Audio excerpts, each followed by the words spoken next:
여러분, 오늘은 예수님께서 십자가를 지시기 닷새 전에 예루살렘에 입성하신 날을 기념하는 주일로 우리가 종려주일이라고 부르는 날입니다. 수많은 사람들이 예수님께서 예루살렘에 들어오실 때에 자기 겉옷을 벗어서 바닥에 깔고 또 손에 종려나무, 팜트리, 종려나무 가지를 들고 흔들면서 외치고 노래를 불렀습니다. 호산나 찬송하리로다. 다윗의 이름으로 오시는 이여, 주의 이름으로 오시는 이여, 호산나. 이스라엘의 왕이시여, 호산나. 호산나, 호산나. 우리를 구원하소서라는 뜻의 이 호산나를 외치고 노래를 불렀습니다. 유대 역사에서 이 종려나무 가지는 승리의 상징이었습니다. 그것을 생각해 보면 예수님이 비록 어린 나귀를 타고 들어오셨지만 그냥 단순히 예수님을 환영하는 환영식이 아니었던 것이죠. 종려나무 가지를 흔들고 예수님을 맞이했던 것은 지금 그들의 상황을 반영하고 있어요. 로마의 압제 속에서 우리의 백성을 해방시켜 주실 다윗의 왕이시여, 이스라엘 왕이시여, 다윗의 자손이여, 이스라엘 왕이시여 했던 그 의미가 뭐예요? 우리 민족을 다시 해방시켜 주셔서 다윗의 통치하던 그 시절 통일 왕국을 이뤘던 그 다윗 왕국의 재현을 갈망하면서 주님을 노래했던 거예요. 예수님을 노래했던 것이죠. 강력한 리더십, 왕에 대한 그 열망을 표출하는 그런 노래가 바로 호산나였습니다. 그런데 이 현장에서 한 가지 특이한 점이 발견이 됩니다. 누가복음 19장에 보면 바리새인들이 예수님에게 선생님, 당신의 제자들 좀 자중시키세요, 그렇게 말합니다. 정치적으로 여러 가지 의미가 있겠죠. 지금 로마 사람들도 그대로 저렇게 다 있는데 지금 시대가 어느 때인데 저렇게 지금 대놓고 예수님 왕이라고 그러고 막 이렇게 하면 어떡하냐, 좀 자중해라, 그렇게 얘기하는 겁니다.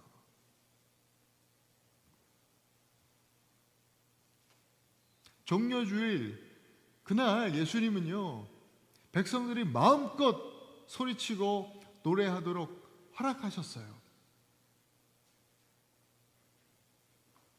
예수님이 자중하라고 하는 그 바리새인들에게 이런 말씀을 하셨죠. 내가 너희에게 말하노니 이 사람들이 침묵한다면, 만일 이 사람들이 잠잠히 있다고 한다면 돌들이라도 소리를 지를 것이다.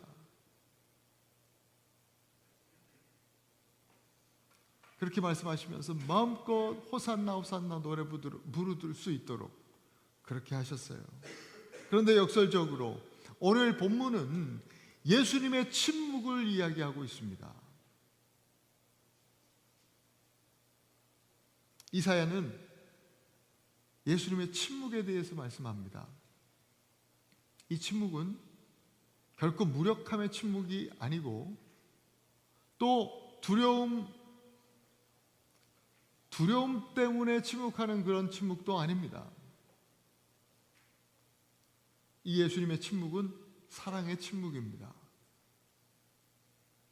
이사야는 이미 예수님께서 예루살렘에 입성하시기 700년 전에 이 침묵의 의미를 기억하고 또 기록하고 또 선포했습니다.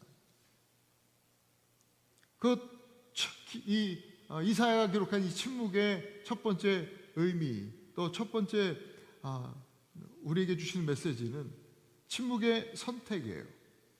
침묵을 선택하셨다는 말이죠.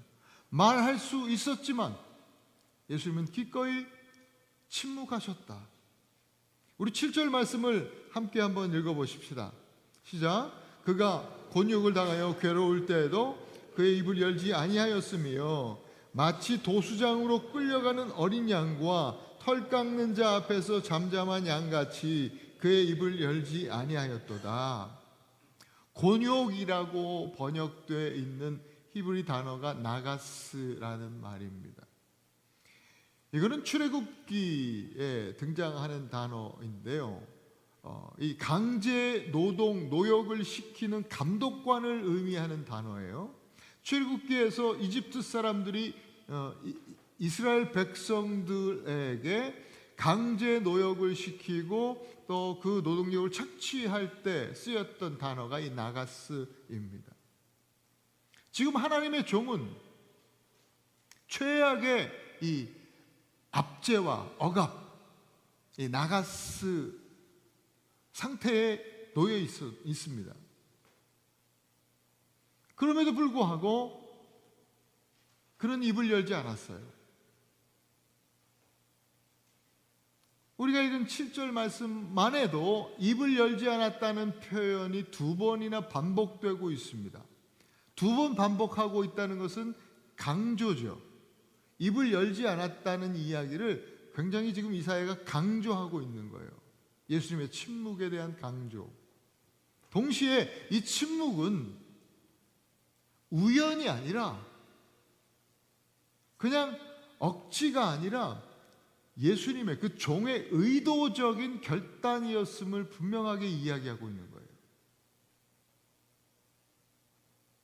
억지가 아니라 종의 의지였다는 거죠. 이 침묵을 위해서 이사야가 2가지 양의 이미지를 사용하고 있어요. 첫 번째는 도수장으로 끌려가는 어린 양입니다. 죽으러 끌려가는 거잖아요. 제가 예전에 몽골에 단기 선교 여행을 갔을 때 강가에서 세례식을 했어요.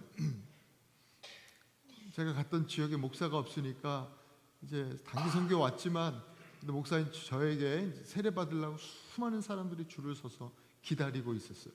그래서 다 세례를 주고 같이 막 축제의 시간들을 보내고 은혜를 충만히 받고 함께 성도의 교제를 나누게 됐는데요. 드넓은 광야에서 이제 성도들이 교제하는데 먹을 게 있어야 되잖아요. 또 우리 손님이 왔으니까 식사를 대접한다고 이제 식사를 준비하는데 거기서 식재료를 바로 준비하더라고요. 뭐가 있어요? 양이에요, 양. 양을 그 자리에서 잡아요. 그래서 양 잡는 거를 보여주더라고요. 목자가요, 그 양을 잡을 때 다 그런 건 아니겠지만 그 몽골에서 양을 잡을 때 그렇게 잡더라고요. 양 가슴에 가죽을 이렇게 칼로 이렇게 툭 찢어요. 그때 양이요 막 난리를 치고 막 펄쩍펄쩍 뛰지 않더라고요. 신기하게. 양 자기 가죽을 찢는데도 이 정도 이 정도예요. 그냥 속으로. 근데 그 뜯어진 가죽 속으로 이 목자가 손을 쑥 집어넣어요. 많이 들어가더라고요, 손이요. 근데 손을 집어넣는데도 그 양이요 진짜 한마디 안 하고 조용해요. 그래서 뭘 하는지 모르겠지만 거기서 뭘 하여튼 뭐 이렇게 뭘 하는 것 같아요. 손이 이렇게 하시더니 뭐 하는 거냐 그랬더니 물어봤더니 숨기를 끊는다 이런 표현을 하더라고요. 숨기를 끊는데요. 그랬더니요 신기하게 얼마 지나지 않아서 양이 그냥 정말 소리 없이 스르륵 자는 것처럼 죽었어요. 그 양을 다 먹었죠, 저희가. 잡아서 이제 요리를 해서 다 같이 나눠 주더라고요. 정말요, 양이 죽을 때 저항하지도 않고요, 울지도 않았어요. 꼭 오늘 본문에 있었던 도수장으로 끌려가는 어린 양, 잠잠한 어린 양처럼. 마태복음 27장 12절 14절에서 예수님은요, 대제사장들과 장로들의 고발하는 그 소리를 들으시면서도 아무런 대답도 하지 않았어요. 그게 보는 사람이 오히려 답답해가지고요, 그때 본디오 빌라도가 답답하니까요, 그렇게 예수님께 말해요. 야, 저 사람들이 얼마나 많은 것으로 너를 고발하는 거 너는 듣지 못하냐? 왜 한마디도 안 하냐, 바보같이. 빌라도가 얘기해요. 그때도 예수님이 잠잠히 아무 말씀 안 하셨어요. 그래서 빌라도는 나는 이 사람한테 죄를 찾지 못하겠다, 다시 헤롯에게 보내잖아요. 헤롯 왕 앞에서도 예수님은 잠잠하셨어요. 헤롯이 여러 말로 물었지만 예수님은 잠잠하셨습니다. 여러분, 이 침묵이요, 예수님이 무력하셔서 힘이 없어서 침묵하신 게 아니에요. 사람들은 다 그렇게 생각했을 거예요. 그걸 다 공개적으로 다 봤으니까, 아유, 어떻게 저렇게 무력하냐 사람이. 그래도 그냥 사람들 끌고 다니고 제자라고 막 다들 끌고 다니고 그렇게 다니더니 어떻게 한마디도 못하냐. 다른 보는 사람들이 다 그렇게 생각하고 있을 때에, 여러분, 우리는 압니다. 그분의 침묵이 무력함에서 나오지 않았다고 하는 것을요. 예수님은 능력 있으신 분이에요. 말씀 한마디로 풍랑을 잠잠케 하시지 않았습니까? 예수님이 말씀만 하면 말 한마디로 귀신들이 쫓겨나갔지 않았습니까? 얼마든지 예수님 말씀하실 수 있으셨어요. 그런데도 예수님은 침묵하셨습니다. 선택하신 거예요. 이것이 바로 자발적인 순종의 침묵이에요. 순종의 침묵. 우리는 억울한 상황에서요, 가장 먼저 하는 게 뭐예요? 지난주에 주중에 얼마 전이에요. 며칠 전에 집에 의자가 부서졌어요. 아니, 튼튼한 그 나무가 다 부서졌어요, 밑에가. 왜 이러냐 그랬더니, 그와 관련된 우리 남자애들, 우리 집에 그 관련한 이 형제들을 불러놓고 이제 신문을 했죠. 빌라도와 같이. 이거 왜 그래? 도대체 어떻게 된 거냐? 제가 안 했어요. 다들 그래요. 형아가 밀었어요. 그 형아는 나는 그냥 살짝 만졌어요.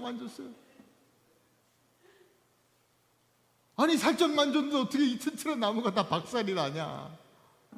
다 서로 안 했다는 거예요. 자기 잘못이 아니에요. 우리는 억울한 일을 당할 때 가장 먼저 하는 일이 이런 거예요. 해명하고 설명하고 항변하는 것이죠.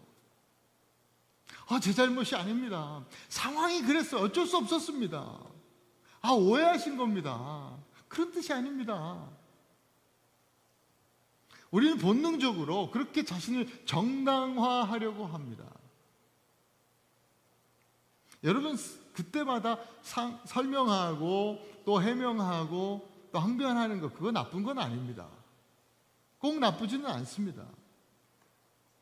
그러나 예수님은 그렇게 항변할 수 있는 충분한 이유가 있으셨음에도 불구하고 의도적으로 침묵을 선택하셨습니다.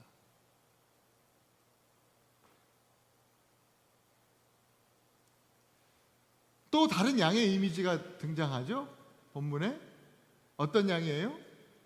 털 깎는 자 앞에서 잠잠한 양이랍니다. 이건 무슨 얘기를 하고자 하는 것일까요?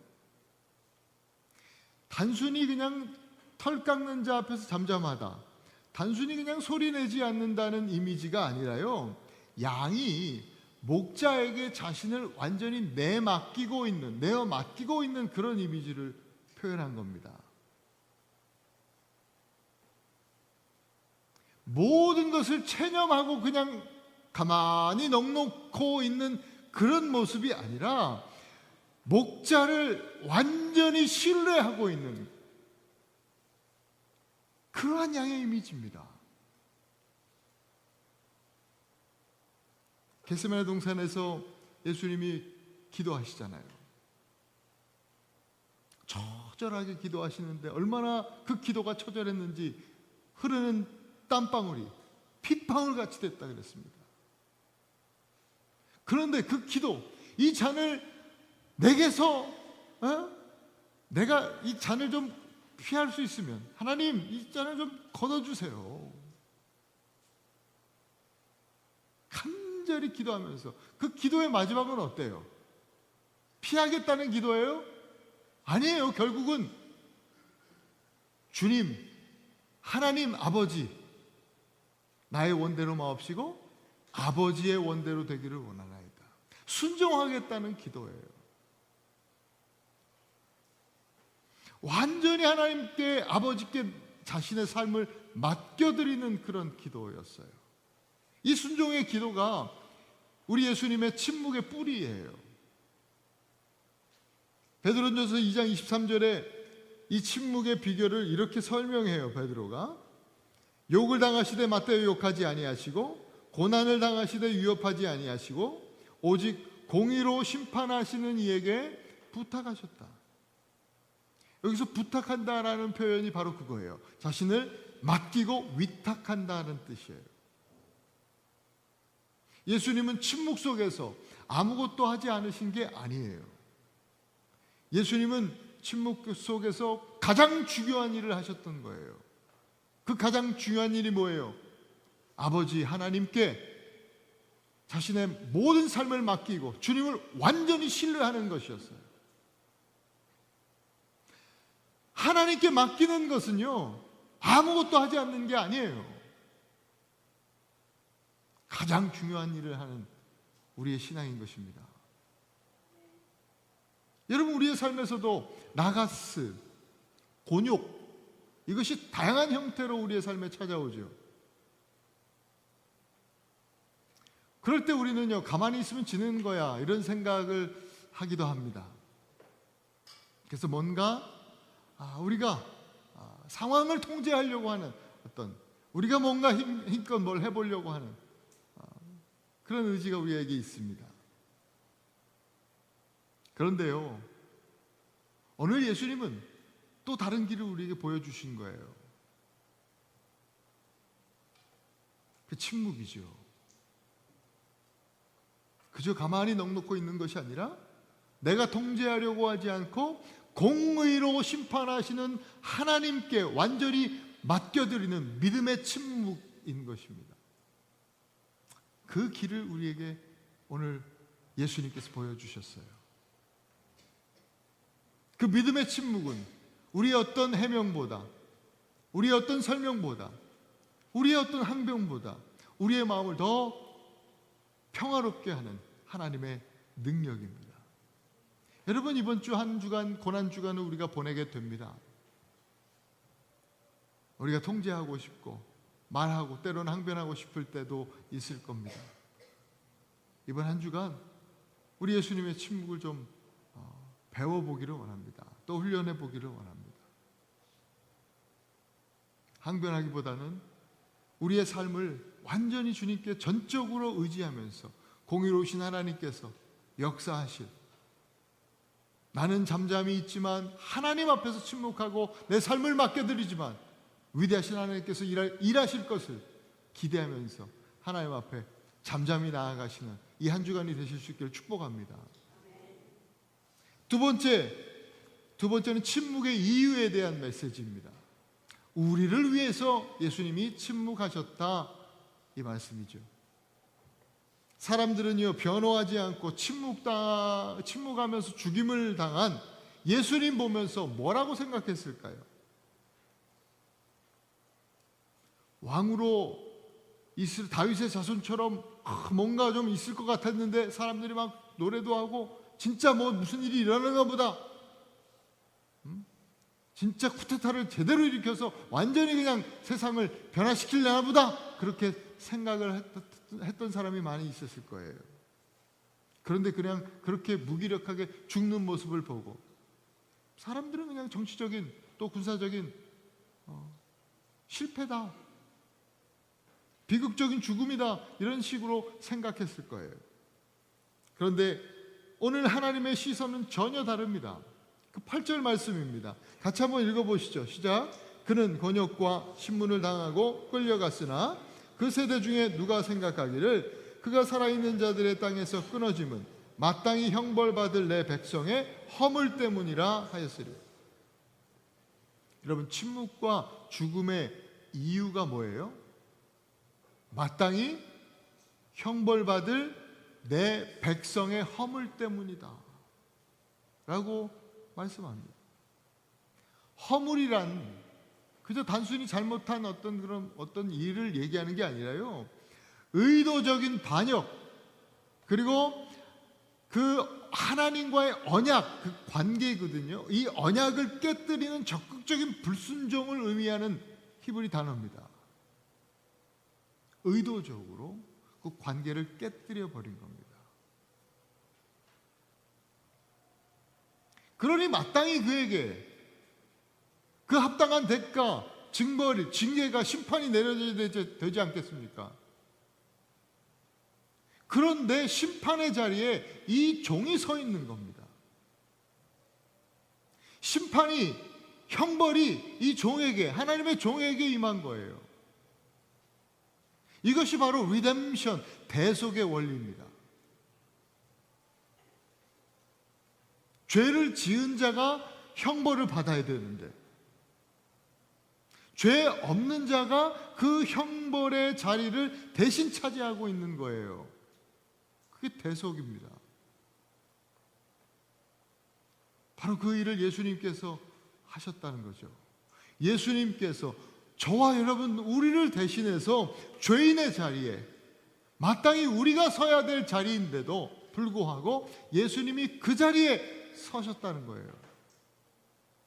이것이 기독교 복음이에요. 대속의 복음이에요. 여러분, 사도행전 8장에 보면 에디오피아 내시가요, 그는 내시라 그러니까 우리는 되게 저급하게 되게 무시하고 그러는데 당시의 내시는 그러지 않았죠. 당시에 에디오피아 내시는요, 장관급 고위 관료예요. 굉장히 지식층이고 높은 사람이에요. 권력 있는 사람이에요. 그가 방문했다가요, 이 빌립 집사를 만나게 되죠. 그때 자기 마차에서 이 에디오피아 내시가요, 성경을 보고 있었어요. 그때 보던 성경이 바로 오늘 이사야 53장이에요. 이사야 말씀을 보면서 해석이 안 되는 거예요. 지난 금요일 날 제가 이 말씀, 사랑의 대가 말씀을 드리면서 이 이사야 53장은 유대인들에게 가장 수수께끼 같은 말씀이거든요. 비밀의 장이다, 비밀의 말씀이다라고 그렇게 그 유대인들에게는 전해진 그런 말씀이에요. 도대체가 풀리지 않아요. 어떻게 이런 사람이 있냐? 죄가 없고 거짓이 없고 강포함이 없고 아무런 흠이 없는데 어떻게 이렇게 고난을 받고, 구약 원리에 의하면 잘못한 사람은 죄를 받고 의로운 사람은 복을 받는 게 맞는데 어떻게 이 사람은 이렇게 완전히 의로운 사람이 어떻게 이런 형벌을 받을 수가 있느냐? 이 사람은 과연 누구냐? 비밀이 풀리지 않는 거예요. 이 에디오피아 내시도 보면서 도대체 이게 누굴 말하는 거냐 고민하고 있을 때 빌립 집사를 보내시잖아요. 성령께서 만나게 하셔서 빌립이요, 이걸 풀어줍니다. 어떻게 풀어요? 예수 그리스도로 풀리는 거잖아요. 열쇠가 예수 그리스도예요. 이분이 바로 예수 그리스도다. 이분이 우리를 위해서 얼마 전에 지금 예수님이 죽으셨거든요. 얼마 전에 그 소식 너도 들었지 않았느냐? 환하게 예수님의 그 죽음 소식은 아마 그 동네 사람들, 또 방문한 사람들에게 다 알려졌을 거예요. 바로 그가 예수 그리스도다. 그가 오늘 본문에서 이사야가 말씀하고 있는 메시아다. 당시에 빌립뿐만 아니라 당시에 이 초대교회 성도들은요, 이걸 다 알고 있었어요.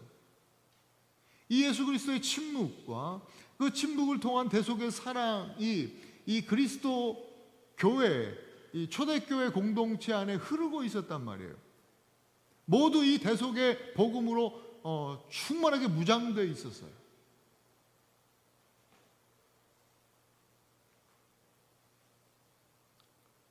그 얘기는 뭐냐? 다 그 대속의 사랑의 수혜자라고 하는 특별한 그 사랑의 수혜자라고 하는 그 생각으로 성도들이 갖고 있었던 거죠. 우리는 지금 이렇게 억압받고 고통받고 이 세상의 강포함 속에 살아가는, 곤욕을 받고 살아가는 것 같지만, 그러나 우리는 그리스도 안에 정말 소중하고 특별한 사람이라고 하는 그 예수 안에 있어서의 자존감이 탁 서 있었던 사람들이라는 거예요. 오늘 우리들 가운데는, 이 시대를 살아가는 우리들 가운데는 거기에 대한 의심을 가진 사람들 분명히 있을 거예요. 내가 그렇게 그만큼 특별한 사람인가?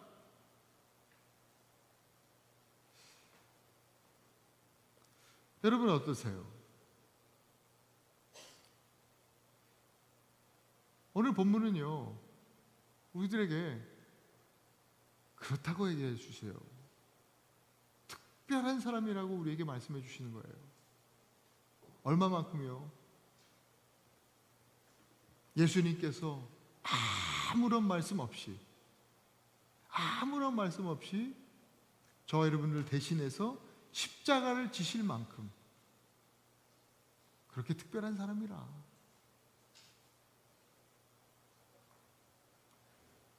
우리 옆에 분들에게 그렇게 한번 축복해 주면 좋겠어요. 당신은 특별한 사람이라고 한번 얘기해 주십시다. 아니, 잘못하셨어요. 당신은 특별한 사람입니다. 이 정도는 안 되고 특을 길게 끌어요. 특별한 사람이라고. 다시 한번 인사합시다. 당신은 특별한 사람이라고. 누구도 예외 없이 오늘 이 시간 예수 그리스도의 이름으로 하나님을 예배하는 여러분들은 특별한 사람이십니다. 이 종료주일 아침, 당신을 위한 변호가 아니라 나를 위한 사랑으로 침묵하신 예수님, 마땅히 형벌받을 우리를 위해서 대속의 은혜를 부어주신 그 예수님, 아무것도 아닌 우리를 특별한 사람으로 만들어주신 예수님을 더욱 깊이 생각하면서 여러분 이 고난주간을 시작하실 수 있기를 축복합니다. 마지막 세 번째, 오늘 이사야는 침묵의 자격에 대해서 우리에게 말씀합니다. 침묵하실 수 있는 유일한 분이셨다는 거예요, 우리 예수님이. 9절 함께 읽습니다. 시작. 그는 강포를 행하지 아니하였고 그의 입에 거짓이 없었으나 그의 무덤이 악인들과 함께 있었으며 그가 죽은 후에 부자와 함께 있었도다. 여러분 팔레스타인의 그 하마스 아시죠? 뉴스 많이 들었죠? 하마스 어떤 조직이에요? 무력으로 자신들의 어떤 정치적 목적을 추구하고, 결국은 사실 정치적 목적이 아니라 자신들의 종교적 목적을 달성하고자 하는 이슬람 무장단체를 하마스라고 부릅니다. 그 하마스라는 이름이 어디서 나왔느냐? 여러분 이슬람 저항 운동을 뜻하는 그 아랍어를 그 앞자만 따가지고 이름해 보니 하마스가 된 겁니다. 그런데 신기하게 똑같은 단어가 오늘 본문에도 등장합니다. 이거는 아랍어는 아니고 히브리어로 하마스입니다. 오늘 본문 우리가 읽은 구절에 강포라고 번역된 이 단어가 하마스입니다. 무슨 뜻이냐? 폭력, 또 불의, 착취 이런 뜻입니다. 이 단어가요, 창세기 6장에 처음 나와요. 성경에서 단어를 사용하는 데 있어서 어떻게 처음 사용되었는가를 보는 것은 굉장히 의미 있는 일입니다. 창세기 6장에 무슨 사건이 등장하죠? 노아의 홍수. 그때 세상이 어땠어요? 그때 세상이요, 하나님 보시기에 죄악이 만연했어요. 온 땅에 죄악이 가득한 거예요. 온 땅에 죄악이 가득했다라고 하는 그 죄악이 바로 하마스. 온 땅에 뭐가? 강포함이 가득했다라는 거죠. 또 덧풀어서 말하면 온 땅에 폭력이 가득하고 또 불의함이 가득하고 착취가, 온 땅에 그냥 착취가 만연해 있었다. 그런 뜻입니다. 그래서 하나님의 심판을 피하지 못했다는 거예요. 그때나 지금이나 다른 게 있나요? 마찬가지예요. 세상은 하나님의 심판을 받을 만큼 폭력과 불의와 착취가 가득합니다. 그러나 하나님의 종에게는 오늘 이사야의 선포에 하면 강포함이 없다. 그런 하마스가 예수 그리스도에게는 없다. 온 세상, 온 사람, 모든 사람들에게 이 강포함이 내재되어 있는데 오직 예수 그리스도만인 그 하마스가 없으신 분이다. 또한 그 입에 거짓이 없다고 했습니다. 여러분, 요한복음 8장 44절에 보면 사탄을 가리켜서 거짓의 압이라고 그렇게 이름합니다. 거짓은 사탄, 마귀의 언어입니다.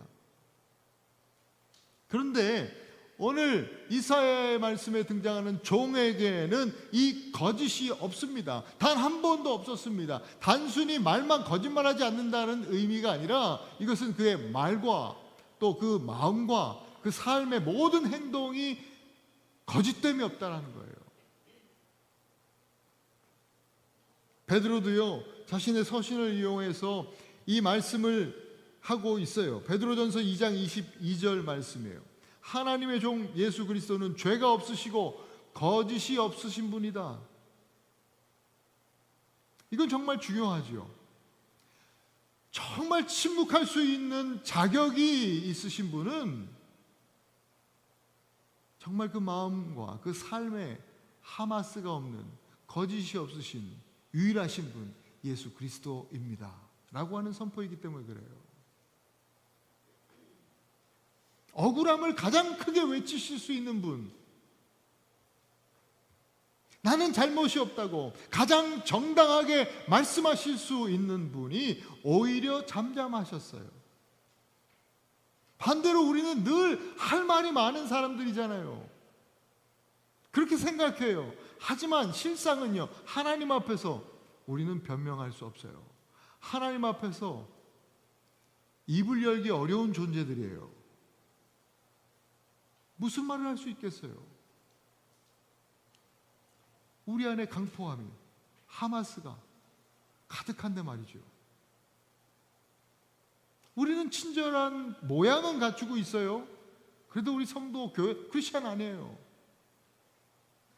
모양은 갖추고 있죠. 그러나 실제로는 어때요? 말로 상처 주는데 되게 익숙해요.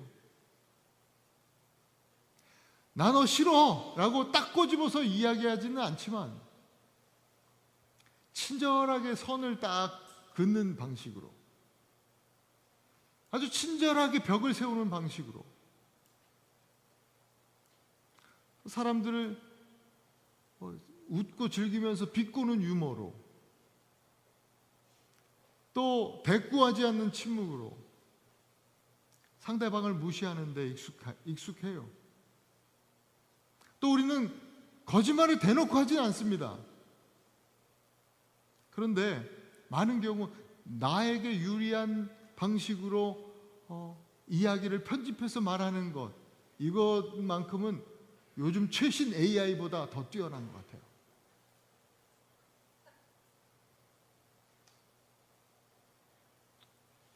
이런 식으로 우리에게는요, 과장이, 또 거짓이, 또 우리의 행동에는 보이지 않는 폭력이 배어 있어요. 우리들에게는 하마스가 가득한 것이죠. 그러니 정말 의로운 침묵을 선택하실 수 있는 분은 오직 예수 그리스도밖에는 없어요. 유일하게 외치실 수 있는 분이 침묵하셨어요. 하나님 앞에서 어떤 말도 할 수 없는 존재임에도 계속해서 입으로, 삶으로 강포함을 쏟아낸 저와 여러분들을 위해서 예수님이 침묵하셨다는 사실을 기억하실 수 있기를 바랍니다. 그리고 오늘 이어지는 말씀, 마지막 말씀은 뭐예요? 무덤이 악인들과 함께 있었으며 그가 죽은 후에 부자와 함께 있었도다. 이것도 풀리지 않는 말씀이었는데요. 우리는 알죠. 신약 성경을 또 복음서를 또 우리는 받았으니까 말이죠. 예수님 십자가 돌아가실 때 양옆에서 강도들 한 사람씩 양옆에 있었어요. 그 죽은 강도들, 예수님과 함께 죽은 강도들에 대한 이야기예요. 또한 부자와 함께 있었도다. 이거는 뭐예요? 예수님의 시신을 수습하고 예수님께 자기 무덤을 내어드린 사람 누구예요? 부자예요. 아리마대 사람 요셉, 부자. 그에 대한 이야기, 그에 대한 예언이에요. 지금 이 말씀이요. 침묵하심으로 십자가를 지셨지만요, 예수님은 십자가에서도 강도 한 사람 구원하셨어요. 하나님은 부자 요셉을 통해서 예수님의 무덤을 예비하셨죠. 물론 그 무덤은 결국 빈 무덤으로 되고 예수님은 그 부활의 아침을 맞으셨지만 부자를 통해서 또 하나님께서 또 역사하시는 그런 모습들을 보아요. 그 하나님께 헌신된 요셉이라고 하는 정말 헌신된 신실한 부자, 제자. 뭐 가난한 자만 예수님 따라다니는 거 아니에요. 이것은요, 침묵의 십자가가 세상적 패배가 아니라 실제로 부활의 승리로 이어진다라고 하는 사실을 지금 이사야가 은유적으로, 비유적으로 기록하고 있는 것입니다. 결코 예수님의 침묵이 패배로 이어지지 않고 이 예수님의 침묵은 부활의 승리로 이어졌다라고 하는 메시지입니다. 사랑을 위해 연합하는 교회 성도 여러분, 오늘 종려주일입니다. 수많은 사람들이 환성과 환호를 예수님께 보냈어요. 그 가운데 예수님은요, 역설적으로 침묵의 길, 십자가의 길로 나아가셨습니다. 그 침묵의 길은요, 억지가 아니라 의지였습니다. 그 의지적 선택의 이유는 바로 저와 여러분들이었습니다. 그리고 그 침묵의 자격이 어떠한 하마스, 그 강포와 거짓이 없는 예수님께 있었다고 하는 사실을 우리는 오늘 알게 되었습니다. 그 예수님의 침묵이 오늘 우리에게 말씀하고 있습니다. 아들아, 딸아, 내가 너를 사랑한다. 오늘 우리에게 주시는 침묵의 메시지는 바로 그것입니다.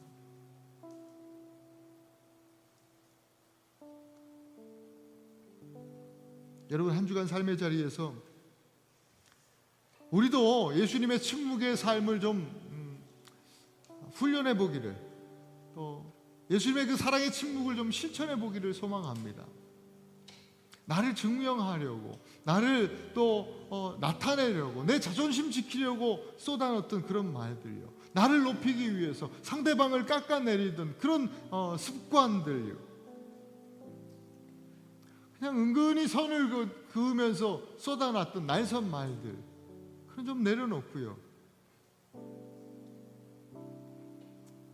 우리는 성도로서, 우리 가정에서, 학교에서, 직장에서, 모든 많은 사람들과 관계 속에서 때로는 좀 져주고, 때로는 이해해주고, 용납해주고, 잠잠히 그들의 사랑으로 안아주는 그런 이 예수님 보여주신 그 사랑의 침묵을 좀 훈련하기를 소망합니다. 그렇게 우리가 억울함 속에서도 하나님께 모든 것을 좀 맡기고 침묵할 수 있다면 하나님은 친히 우리의 삶을 가장 영광스러운 그런 부활의 아침으로 우리를 인도해 주실 줄 믿습니다. 나를 구원하신 그 침묵의 사랑의 침묵을 우리 이 고난주간 한 주간 좀 가슴에 품고 이 한 주를 경건되이 또 거룩하게 보내실 수 있는 저와 여러분 되시기를 주님의 이름으로 축원합니다. 오늘 말씀 붙들고 잠시 기도하십시다. 주님, 내 안에 이 하마스 강포함이 있음을 깨닫게 하시는 감사드립니다. 이번 한 주간 고난 주간을 저희들이 보내게 되는데 우리 주님이 우리에게 보여주셨던 그 사랑의 침묵을 그 삶을 우리도 본받고 그렇게 한 주간 살아볼 수 있기를 소망합니다. 하나님 함께하여 주시옵소서. 모든 관계들 속에서 또 어떤 상황 속에서도 억울한 그러한 곤욕을 당하는 상황 속에서도 주님이 보여주셨던 그 새로운 길, 사랑의 침묵, 그 침묵의 길, 십자가의 길 우리도 걷게 하여 주시옵소서. 말하지 않지만 우리가 하나님께 온전히 맡겨드리고 공의의 하나님께서 다스리심을 믿음으로 더 많이 사랑하고 더 많이 축복하고 또 더 많이 우리가 포용하는 그런 이 한 주간이 될 수 있도록 주님 은혜를 더하여 주시옵소서.